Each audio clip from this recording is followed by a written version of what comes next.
ಇದ್ದೇವೆ. ನಮ್ಮ ಕೊಟ್ಟೂರಿನಲ್ಲಿ ದೇವದಾಸಿ ಮಹಿಳೆಯರು ನಮ್ಮ ತಾಯಿಯಂದಿರಲ್ಲಿ ವಾಸ ಮಾಡ್ತಾ ಇದ್ದಾರೆ.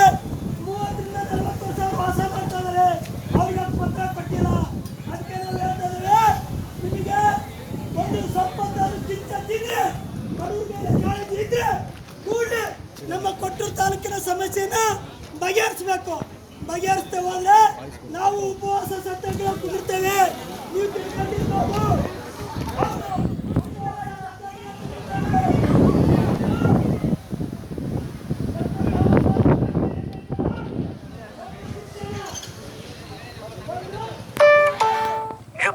₹100 received on phone pay.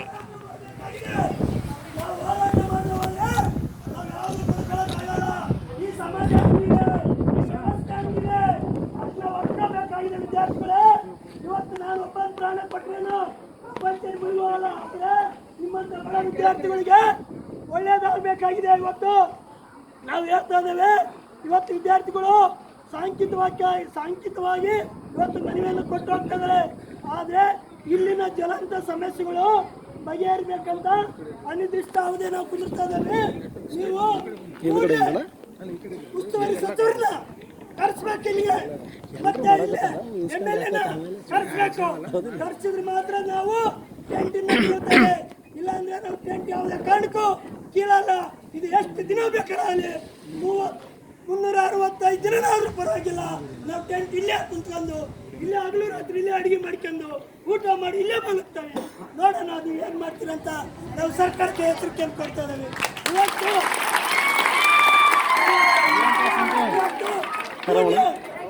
ಇವತ್ತು ಕೂಡಲೇ ಈ ಕ್ಷಣನೇ ತಹಸೀಲ್ದಾರ್ ದಂಡಾಧಿಕಾರಿಗಳು ಫೋನ್ ಮಾಡಿ MLAಗೆ ಕಳಿಸ್ಬೇಕು.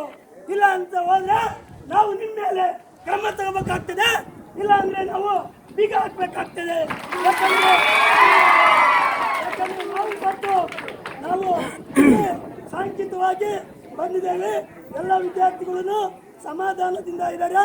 ಅದಕ್ಕೆ ನಾವು ನೋಡಿ ಸ್ವಾಮಿ, ನಾವೇನು ನಮಗೇನು 50 ಎಕರೆ ಭೂಮಿ ಕೊಡಂತ ಬಂದಿಲ್ಲ, ನಿಮ್ಗೇನು 1000 ಕೋಟಿ ಕೊಡಂತ ಬಂದಿಲ್ಲ. ನಾವು ಕೇಳ್ತಿರೋದು ನಮ್ಮ ಬಡ ಮಕ್ಕಳಿಗೆ ಓದಲಿಕ್ಕೆ, ಎಜುಕೇಷನ್ಗೆ ಒಂದು ಒಳ್ಳೆ ಡಿಗ್ರಿ ಕಾಲೇಜ್ ಕೊಡ್ರಂತ 3 ವರ್ಷದಿಂದ ಕೇಳ್ತಾ ಇದ್ದೀವಿ. ನೀವು ಇವತ್ತು ಕೊಡ್ತಾ ಇಲ್ಲ ಅಂದ್ರೆ ಮನೆಯಲ್ಲಿ ಐತೆ ಅಂತ ನಾವು ಕೇಳ್ತಾ ಇದ್ದೀವಿ. ಬರೀ ಓಟ್ ಕೇಳಕ್ಕಲ್ಲ ಬರೋದು. ನೀವು ಓಟ್ ಕೇಳಕ್ ಬಂದಾಗ ಅಣ್ಣ, ಅಪ್ಪ, ತಂಗಿ, ತಾಯಿ ಅಂತ ಖಾಲಿ ಬೀಳ್ತೀರಿ. ಇವತ್ತು ನಮ್ಮನ್ನ ಈ ಥರ ಬೀದಿಗಿಳಿಸ್ತೀರಂದ್ರೆ ನಿಮಗೆ ನಾಚಿಕೆ ಇರ್ಬೇಕು ಅಂತ ಹೇಳ್ತಾ ಇದ್ದೀನಿ. ಇವತ್ತು ನೋಡ್ರಿ, ನಾವು ಒಂದು ಸಾಂಕೇತಿಕವಾಗಿ ಐಸಾ ವಿದ್ಯಾರ್ಥಿ ಸಂಘಟನೆಯಿಂದ ನಾವು ಇಲ್ಲಿ ಕುಂದಿರ್ತಾ ಇದ್ದೀವಿ. ನಾವು ಮತ್ತೆ ಬೇರೆ ಬೇರೆ ಕಾಲೇಜ್ಗೆ ಹೋಗಿ ಪ್ರಿನ್ಸಿಪಾಲ್ ಹತ್ರ ಮನವಿ ಮಾಡ್ತೇವೆ. ನಾವು ದಿನ ಒಂದೊಂದು ಕಾಲೇಜಿನಿಂದ ಬಂದು ಕುಂದ್ರಕ್ಕೆ ಒಂದು ವ್ಯವಸ್ಥೆ ಮಾಡ್ತೇವೆ. ಯಾಕಂದ್ರೆ ನಾವು ಈ ಡಿಗ್ರಿ ಕಾಲೇಜು ಮುಂಜೂರಾಗಬೇಕು. ಇಲ್ಲ ನಮಗೆ ಏನಾದರೂ ಒಂದು ದೊಡ್ಡ ಭರವಸೆ ಕೊಡಬೇಕು. ಇಲ್ಲಾಂದ್ರೆ ಅಲ್ಲಿವರೆಗೆ ನಾವು ಎದ್ದಳ ಅಂತ ಹೇಳ್ತಾ, ಇನ್ಕ್ಲಾಬ್ ಜಿಂದಾಬಾದ್.